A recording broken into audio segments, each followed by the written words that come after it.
congratulations, you're one of the few districts in California that has decided to do so. That should tell you something about PLAs.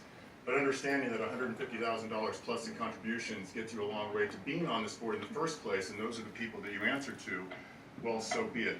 But since you've refused to have even a bond oversight committee look at this issue, you've refused to have any kind of discussion beyond this meeting, which is just ludicrous on its face. This is your discussion on an issue that will transform radically the way you do business, and you have one meeting on it. Really? That's your fiduciary responsibility to your taxpayers? You should be ashamed of yourselves.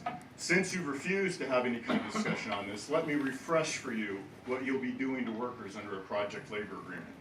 4 provisions, that's all the unions care about because they currently need this welfare to be competitive anymore, because as Tom Lemons admitted, they are only 15% of the construction industry.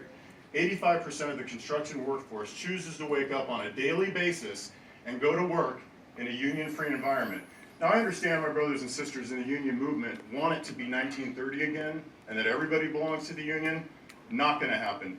Never will happen again. It's a different day.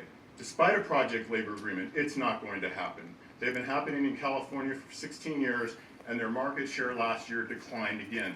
All that happens with the PLA are the following, and these are the key 4 provisions.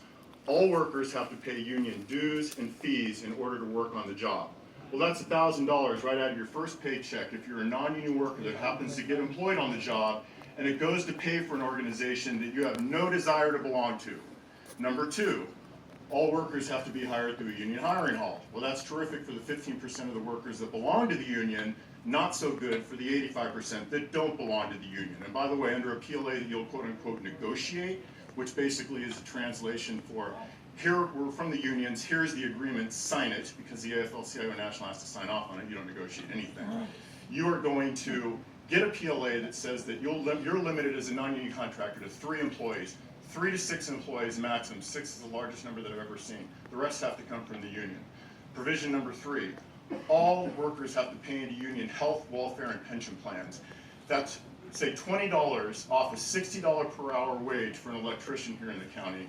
He loses to a union apprentice, to a union welfare and pension plan that he'll never benefit or she'll never benefit from because they're never going to vest on a project where they work under a project labor agreement. So you're in essence stealing $20 an hour from that non-union employee that goes into their benefit package. Lastly, they explicitly exclude non-union apprentices. So the workers that graduate from non-union apprenticeship programs can't work under a PLA. That's what you're doing here tonight. I just want to remind you, since you're not having an open discussion about this beyond this, what exactly you're doing to workers. Thank you. Katie Hansen.